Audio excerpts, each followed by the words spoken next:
the other aspects of the other milestones, which is that in May 2024, when Russian forces opened new front near Kharkiv, this was a very important city for Ukraine, and when this came under the siege of Russian attack, it seemed that the war has taken a completely different turn, and it has actually since then. August 2025 is when this was actually completely encircled.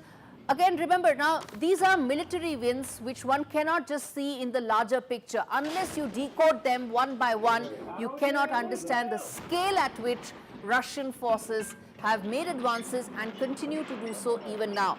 And we're going to come to the Ukraine advances and wins as well. But first, lastly, I want to put out the last part, which is the 10-kilometer breakthrough that was achieved by Russia near the Pokrovsk region. Now, this tells you the big military gains that Russia has made, and some of them are very recent. So remember, Vladimir Putin is actually walking into the Alaska summit with several of these wins under his belt. Let's now quickly walk you through some of the milestones as far as Ukraine are concerned. They've really actually upped the ante in terms of their resistance, the force with which they've actually responded to Russian assault, and some of those have left Russian forces and Putin himself surprised. First and foremost, Kiev withstands the Russian blitz early on.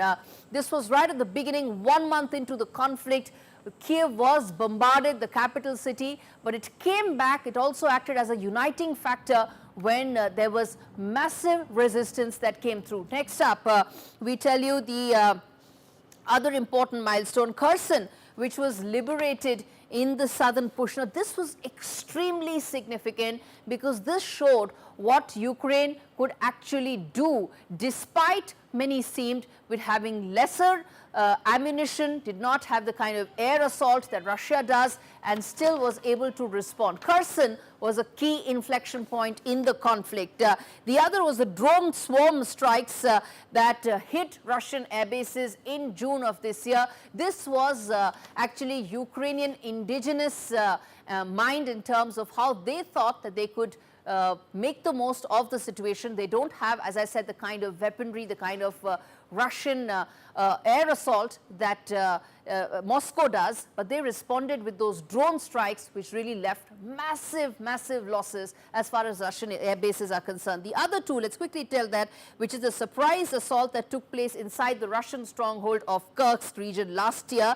Now, this was extremely significant, viewers, because this even surprised many NATO allies, whether it was President Biden, who was then in office, or several other leaders. They were actually very pleasantly surprised with the ability of Ukraine forces and the agility with which they actually went deep inside the Kursk region. And this was a personal, many would say, a personal blow as far as Vladimir Putin is concerned, because he thought that this affected the invincibility of the Russian forces. And lastly, Ukraine retaking the iconic Black Sea outpost early on in June 2022 was another very important aspect of this war.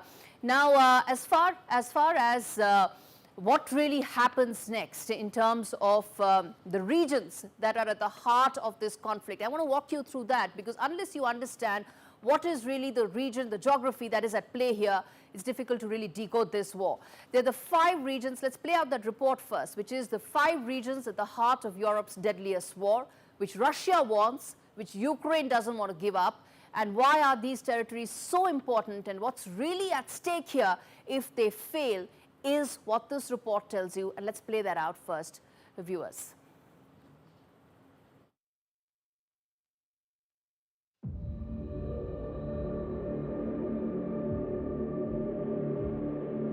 Luhansk, Donetsk, Zaporizhzhia, Kherson, and Kharkiv.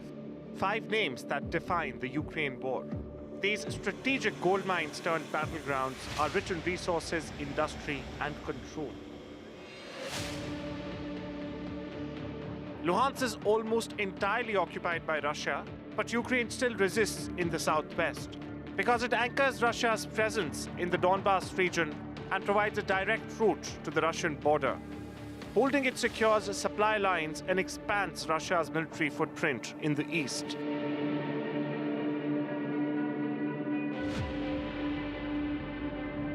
Donetsk has been the war's bloodiest front.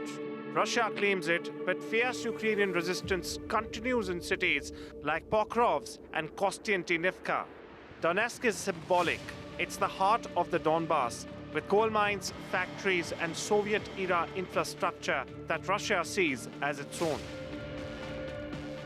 Zaporizhzhia may look like just another farmland at first, but it's home to Europe's largest nuclear power plant. Controlling this region means controlling electricity for millions. Russia holds the south, but not the capital, as Ukraine is still fighting for it.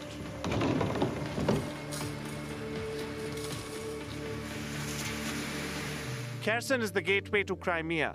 Russia lost the city of Kherson in 2022, but controls much of the surrounding region. It's about geography, river access, land routes to Crimea, and a military buffer between Ukraine's army and Russia's prized peninsula.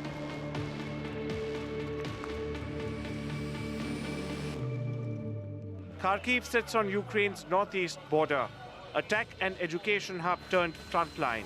Ukraine sees holding Kharkiv as key to defending the north and the nation's second largest city. Together, these 5 regions are Russia's key goals and Ukraine's red lines. They hold resources, roots, power, and pride. And giving them up could mean giving up the country itself.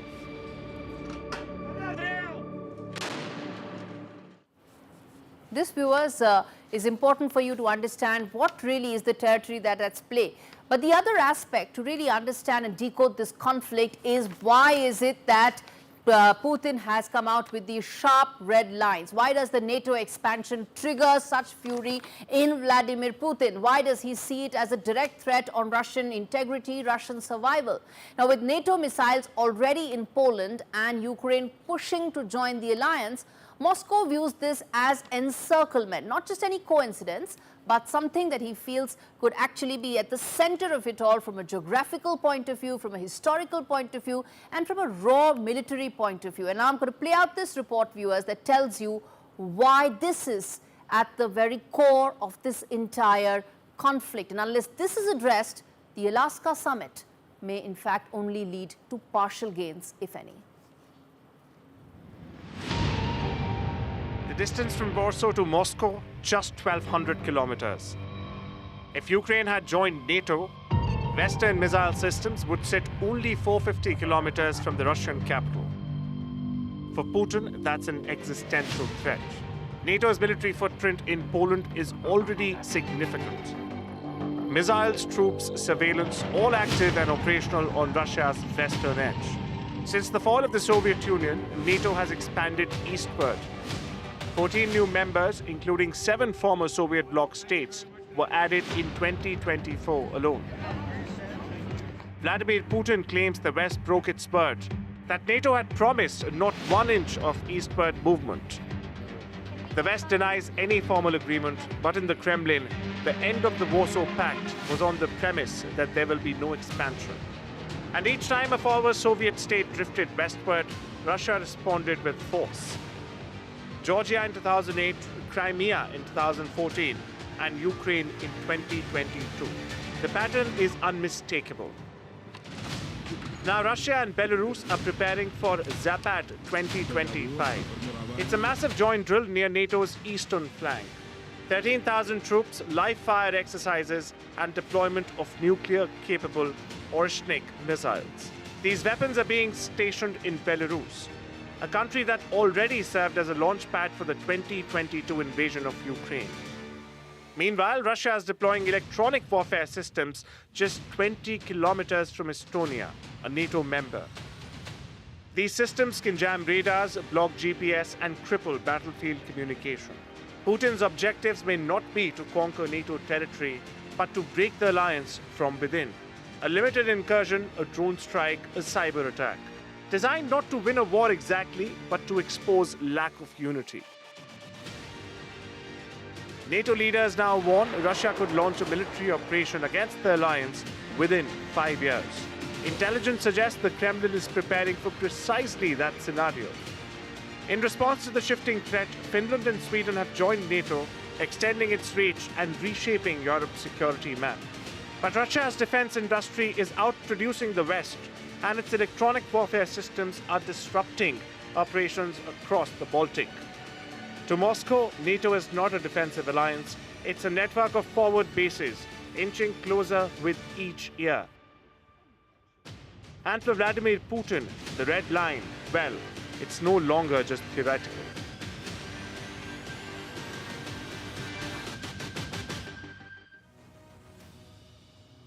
All right, viewers, on that note, a quick break on fault lines. We come back and talk more about the Alaska summit, where it looks like there is possibility of some sort of a breakthrough in this long conflict. Stay with us. We come back with that and lots more.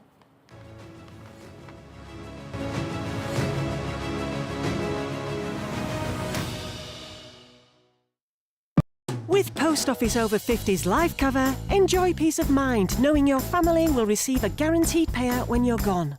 UK resident 50 to 80, you're guaranteed acceptance. No health checks and from just £1.15 a week. Plus free 24/7 GP access with the health and wellbeing benefit. Purchase and receive a £125 gift card for amazon.co.uk, Tesco or M&S. Call Post Office on 0800 171 2211. Mum created something that was pretty phenomenal. Now we can share these amazing creations with the world. Ve yok canınız çiliyor. And we're powered by Shopify. Aye. Good idea. It's never too early to consider my pension options. With II's low flat pension fees, you could retire with more. Really? Aye. Helping you get the most out of your pension. Nice. Aye. So many investment opportunities! Interactive Investor, a Which recommended SIP provider 3 years running. The II SIP, your personal pension. Please, can you send someone out? The poor thing is so skinny, I don't think he can walk. Oh, the poor thing. This is awful. Okay, let me take an address. Today, the RSPCA will answer over 2,000 calls about animal cruelty and neglect. It's just completely unacceptable, isn't it, mate? Today, we will need to take over 100 animals into our care. Today, we urgently need your help to save them. Please call 0800 121 4219. Every minute of every day, animals are suffering heartbreaking cruelty and neglect. Every day, our team works tirelessly to save them. A gift of just £2 a month will help us do even more. Answer more calls, rescue more innocent animals and provide more life-saving treatments. But today, animals are suffering terrible abuse and neglect. Help us save them. He's just been left tied up, I think. Poor thing's got no hair on him. He's in a terrible state. Today, please call 0800 121 4219 or text TODAY to 81400 and give £2 a month. That's 0800 121 4219. Thank you.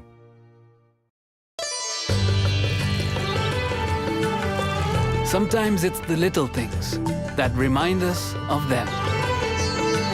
Stay close, even when you're far apart.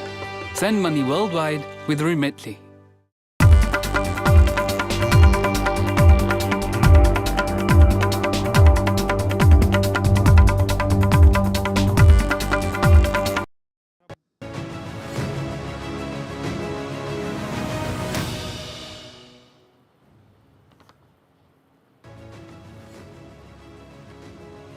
Countdown to the Alaska summit that the world is watching and is on the edge. As we've been covering this entire conflict, viewers, let's also now talk about what is really some of the areas that are likely to be covered in terms of the stakeholders and their objectives or what they are looking to achieve from this important visit, from this important summit that is going to take place soon. Very quickly, I'm going to walk you through what is it that Donald Trump is looking at. He wants a ceasefire. He actually wants that Nobel. Don't forget that. He wants to ensure that there is a possibility of a follow-up trilateral meeting, which we've spoken about, where a second summit that Zelensky and Putin could actually be on the table together. And land swaps is what he's actually trying to avoid without actually having Ukraine's approval for it. What is it in it that Russia really wants to achieve from this summit? use it to advance its strategic position. Remember, it's actually the Russian plan that's on the table that will be discussed between the two leaders. Seek the recognition of the occupied Ukrainian territories, Luhansk, Donetsk, and the Russian-speaking belt. That's crucial and critical for the entire conflict and for Vladimir Putin to really be able to extract that and formalize that in an arrangement. Possibly push for neutral or favorable terms. That's exactly what he's looking at. That peace plan that he has put forth allows for that, and that's something that many people in America feel could be a huge disadvantage. Lastly, what Ukraine wants is, of course, peace, wants that their sovereignty is not undermined. Let's tell you the other aspect that is looking at it primarily, that no territorial concessions. That's the first and most important aspect that Ukraine wants out of this. No concessions whatsoever, and insist on being part of all discussions. That isn't happening in the first phase of the summit, but could potentially happen going forward. But will that actually happen? Will there be a second summit after the first one is a key aspect. NATO guarantees and several of the other aspects is what the Ukrainian side really wants to. Let's now quickly get in Professor David Dunn, who's a professor of international politics, joining us live on the broadcast. Thanks much, Professor David, for speaking to me on fault lines. Let me first start by asking you in terms of where things stand right now. Are you hopeful of some sort of a ceasefire that can actually come out of the Alaska summit? In a word, no. I think, as you indicated in your remarks just now there, the sides actually are quite far apart, very far apart, in terms of what their objectives are. The Russians feel confident in both the progress they're making on the battlefield, the momentum they have in general, and their ability to actually prevail in any negotiations with the Americans, to the extent to which they haven't given any indication of reducing their maximalist demands. Professor David, then I hate to interject you there, sir, but very quickly I want to ask you then, will this then signal yet another turn in the grinding war? Then if it's not ending, then it clearly means some sort of an inflection point. But that is a potential outcome for that. It's possible that Trump could come away from this and put increasing pressure on Russia, both economically and in terms of secondary sanctions on India and other countries. But it's also possible, as many of the Europeans fear, that Trump will put pressure on Zelensky to make more concessions than he is currently prepared to do. So the stakes are very high in this conflict, and it's really a situation that could go either way, partly because we have two very unpredictable protagonists involved in this summit, and it's possible that we can get a variety of outcomes. All right, Professor David, thanks much. I believe we're going to speak more on this the moment the Alaska summit starts and we get to know whether there is actually any breakthrough or not. I'm going to leave it there. Viewers, let's now talk about the weaponry, the ammunition, all of which has been very important and central to this war. And the kind of weaponry that's actually been used on both sides includes everything from refurbished F-16s to the drones that Ukrainians have been able to master. My colleague Vishal Vivek puts that all together in this report.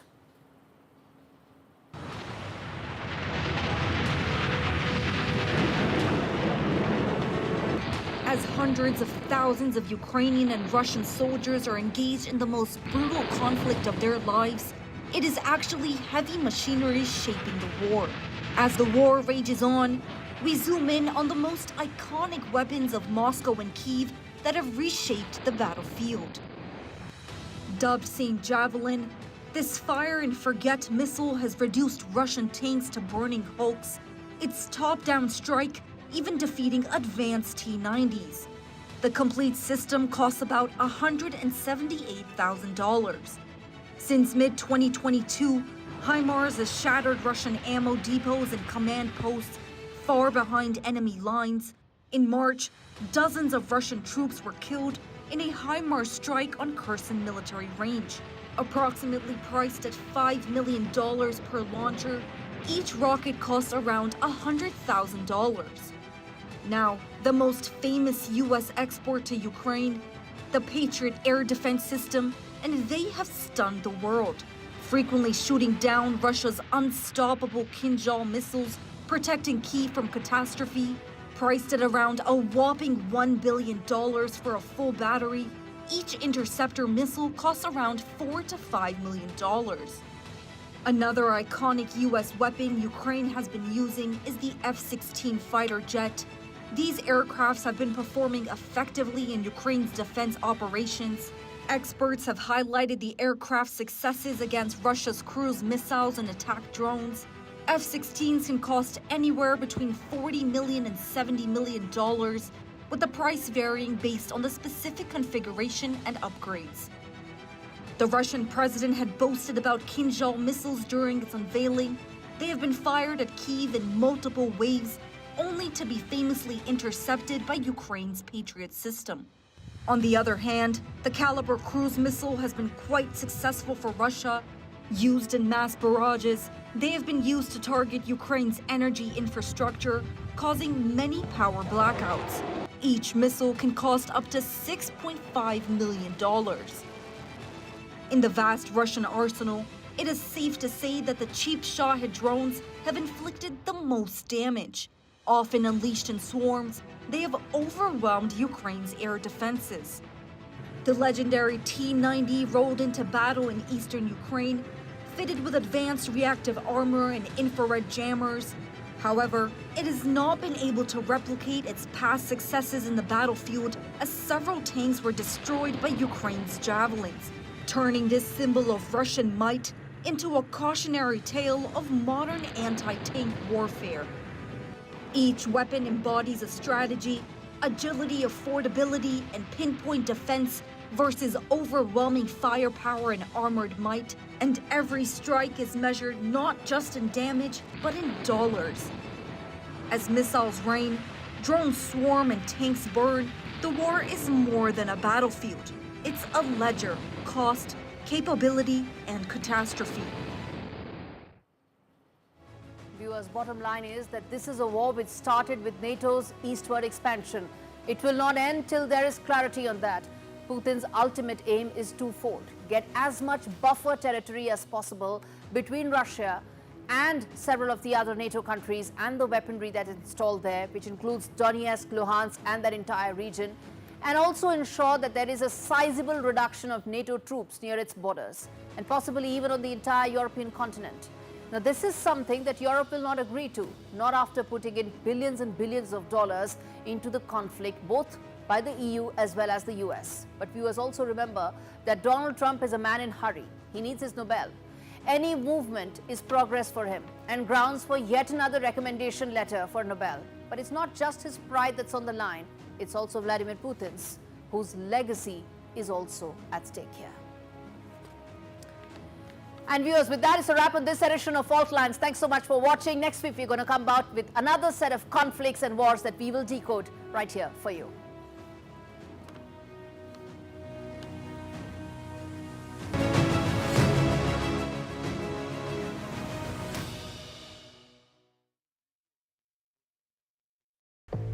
It's funny that with unexpected bills, like your car breaking down, a dude on a white horse never comes to save you. You can't park there, mate. And your kid's wizard obsession doesn't work on broken boilers. This is where Lending Stream come in. Short-term loans from £50 to £1,500. Apply online, 6 months to pay it back. Take back control with a short-term loan from lendingstream.co.uk. Representative APR 1,271%. This is an urgent appeal from Hope and Homes for Children.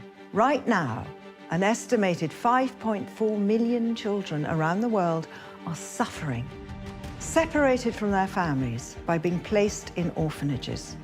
But the vast majority of them are not orphans at all. Orphanages can expose children to abuse and trafficking. The physical and psychological trauma can last a lifetime. Tabitha was separated from her family for 6 years. Imagine being locked away, separated from the people you love, frightened, alone. You have the power to help get children like Tabitha back to family. Call 0800 472 5218, text FAMILY3 to 88008, or search online for Hope and Homes for Children to give £2 a month.